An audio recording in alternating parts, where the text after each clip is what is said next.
Hey YouTube, and welcome back to my channel. My name is Caitlin. If you're new here, if you're not, thanks for stopping back by. My channel is all about my personal journey through some debt, budgeting, saving, anything personal finance really. So if that sounds good to you, go ahead and subscribe because it would be really cool. Without any further ado, we'll just get into it. Today, I wanted to go over some of my 2021 budgeting mistakes. So I've done my best to get good at budgeting this year. I've definitely stepped up my budgeting game. That is for sure, y'all. One of these days I'll have to show you what my budget spreadsheet looked like in 2019 versus what it looks like in 2022 because I'm very proud of my 2022 one. I'm excited to unveil it. It's pretty similar to what it was before, but I have definitely revamped it. So I'm very excited to start using that one after this month.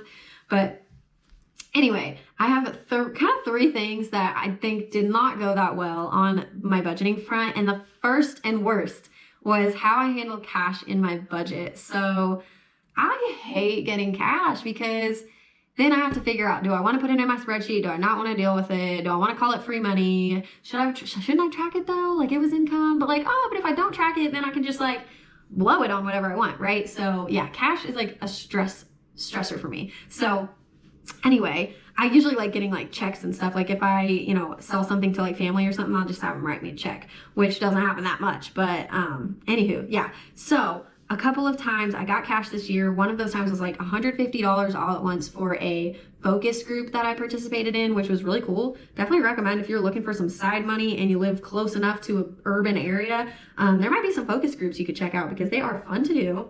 And they usually pay pretty darn good. But anyway, so I got the cash and then I was like, all right, what am I going to do with this? It's kind of too much to say, screw it, I'll just leave it in cash and not say anything to my budget about it, right? But like, it was also like, a whole pain because I live really far from my bank. So I had to figure out how to get it in the bank while the bank was open. So anyway, I put like 130 in the bank and then kept 20 in cash. And then I had to reconcile that with my spreadsheet. And, my spreadsheet said, well, this isn't adding up. Okay, cool. So anyway. Yeah, I didn't handle cash super well in 2021, but I think, like I said, I did redo my budget spreadsheet so that instead of, and this is the second thing I didn't like that I did this year, so this kind of goes into together, is like, I had a big pain point with my budget spreadsheet is set up so that the rows never change, like what the items are in the rows never change, and then I add a column for each month, and like, that's good, except that sometimes the rows need to change. But if you do it the way I was doing it, you can't take out old rows because it'll mess up previous months. So you can never look back at previous months and know what was going on. So you have to keep the rows. So for instance, y'all have seen, if you've seen my budget videos, you'll see there's a new phone fund in the sinking fund section that's been zero for months because I bought a new phone in like September or August or something. So anyway, yeah, I've changed my budget spreadsheet to be a monthly template where I've got a template ready to go with like the basics in it. And then if I need to take out or add anything into it row wise, I can, and it can be differentiated monthly.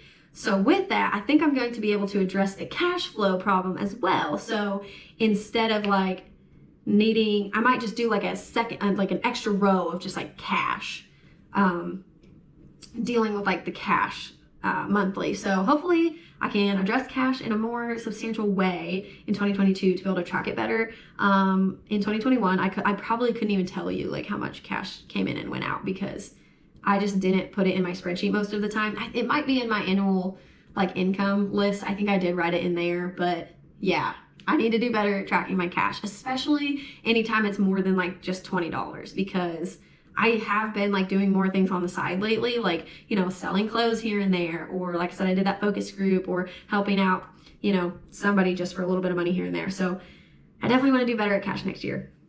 And then the last thing is I didn't do a good job of tracking sinking funds. So one thing is like if I buy something and I know it's going to come straight out of a sinking fund, sometimes I would buy it, not even mark in my spreadsheet that I bought it and just take the money out of the sinking fund. And like I would never mark it down anywhere that I did that.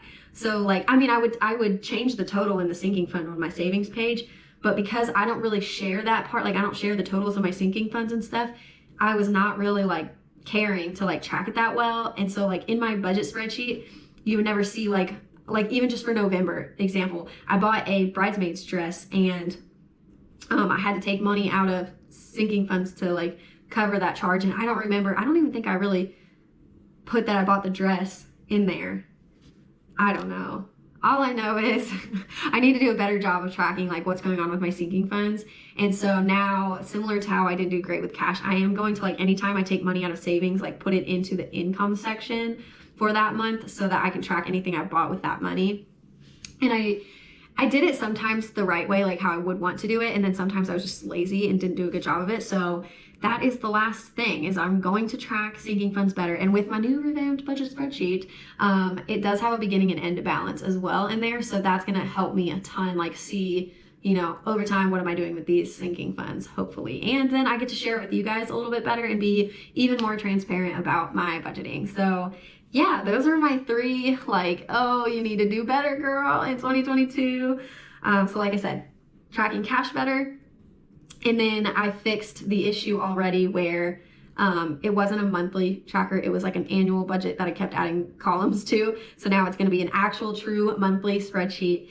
And then I am going to track my sinking funds better. So those are my 3 goals when it comes to doing better at budgeting next year. And I am so excited to share that with you guys. And I hope you will stick around and yeah, just keep up. Thank you guys so much for watching. Have a good morning, noon, or night, whatever it is for you. And I'll catch you in my next video.